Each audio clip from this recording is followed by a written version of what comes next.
did 30 years ago, or even what someone did 10 or 15 years ago, is irrelevant to an extent because people change.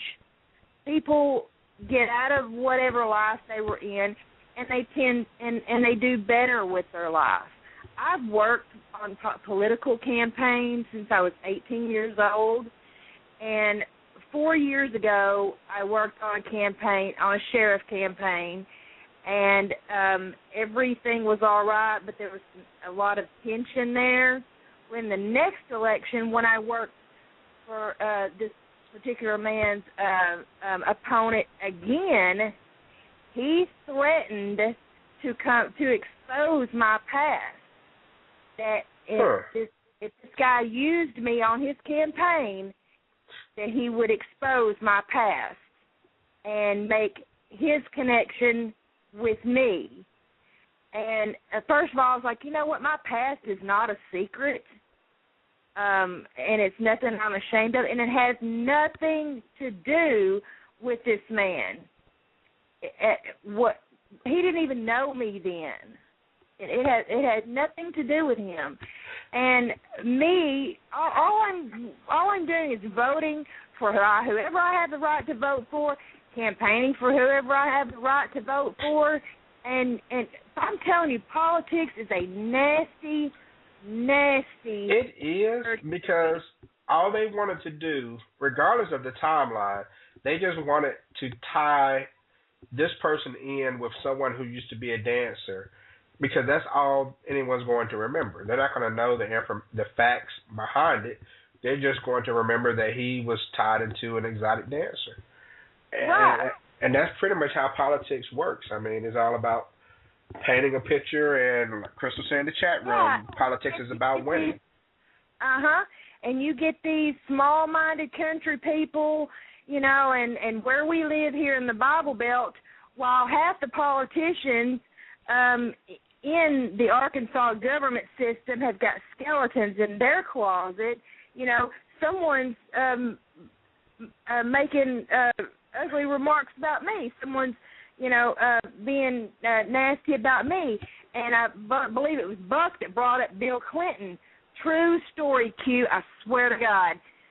Right up the street from me, the affair that Bill Clinton had with Jennifer Flowers was in a house right up the street from me.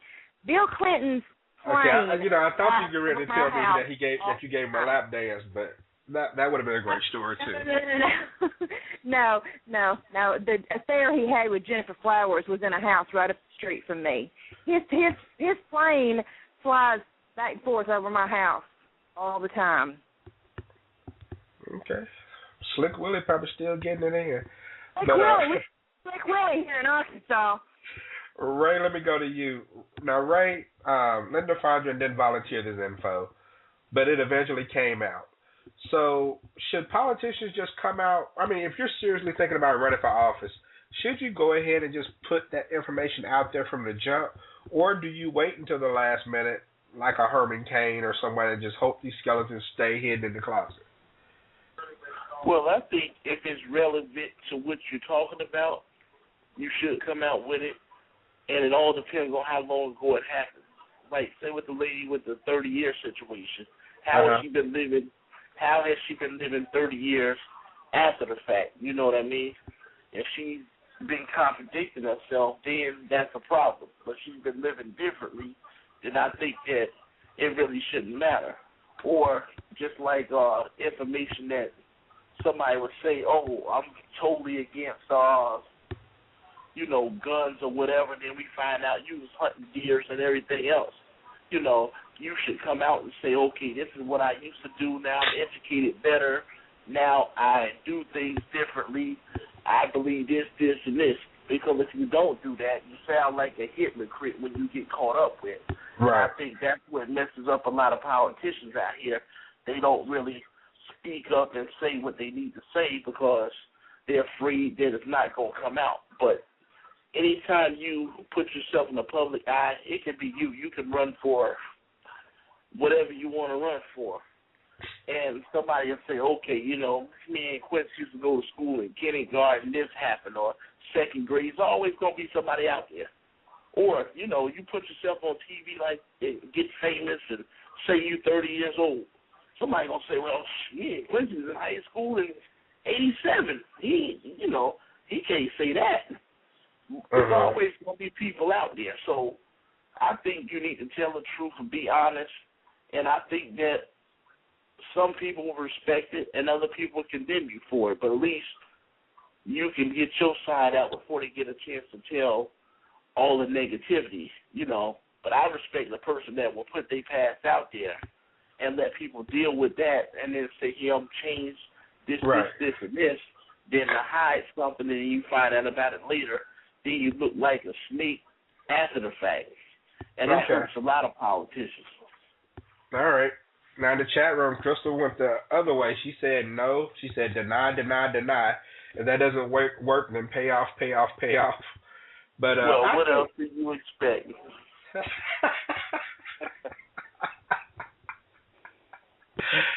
I think that 30 years is plenty of time for anyone to change. 30 years is enough time to forgive her for a murder. I mean, a lot of people can change. And now, if this would have happened last year, then people might have some concern, like, oh, she's going to be bringing strip clubs to Vicksburg and all that stuff. But, I mean, this was 30 years ago. And then she married her husband. If I'm her husband, I'm more embarrassed by the fact that I married her than she probably is, that she got caught she's a hooker. But, I mean, she married her husband, so obviously she got serious with life. Things changed, and she moved on with her life, and now she wants to do some things for the betterment of Vicksburg, Mississippi. And I'm like Eminem. I wish I could vote for her. I really do, just for the fact that even though she didn't necessarily want to volunteer the information, I believe in the story of redemption. You know, I believe in the story of redemption. And Crystal asked, how is her husband embarrassed he was a John? Because no man wants to admit that he married a hooker. I mean, let me go to you, Eminem. Would you want to something like that coming out that you married a hooker? Nah, man, because, I mean, certain stuff you got to save face on, you know what I'm saying? Plus, that's like cookies taste better when you stealing them. So, hell, man, if you, I mean, part of the joy of being in the boys club is that type of shit. So, if you can't go out like that because that's like, that's when your boys, kind of like how people was looking at, Kanye West or something like that. It's cool, but it's just like, dang, man, we thought you were just getting it. We didn't know you were serious. So it's kind of like one of those things. When people rag you, it's like they pat you on the back for like, yeah, man, dang, man, some fine hoes up in that thing. But then you turn around, damn, man, you married one of them chicks. God damn, man. Man, nigga, you can't find nobody. Then it turns to a whole nother connotation. So that's the embarrassment to it. Yeah, Crystal, that's probably why he ended up in Mississippi. He moved from Vegas because he didn't want anyone to recognize that he married her. Because I'm pretty sure walking down the strip, he would have come across a lot of her customers. And they've been laughing at You're in Vegas. smiling. Nobody gives a shit. That may be partially true, too. It's Vegas. I mean, and my thing is that, not to cut you off, but he should be proud of her. Like I said in the chat room, for making a change in her life, and that he was a part of that.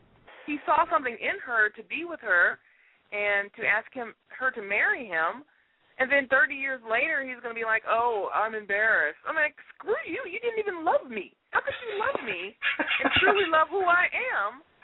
And now when it's important, you're gonna be embarrassed about that? What is that? Well, you know what, though? That's a good point. Maybe he's not embarrassed, I guess, because if you're going to marry I hope he's not. a prostitute in the first place, then I would like to think that, you're honestly accepting everything that comes with it, and maybe he shouldn't be embarrassed. So maybe you're right, Crystal. Maybe he's not. Let's hope not. So, but I just know it wouldn't be me. I ain't married a hooker. There you go. So you don't marry him, and then therefore you don't have to worry about it. Yeah, you go. 347-202-0215 is the number on the Talk to Q radio show.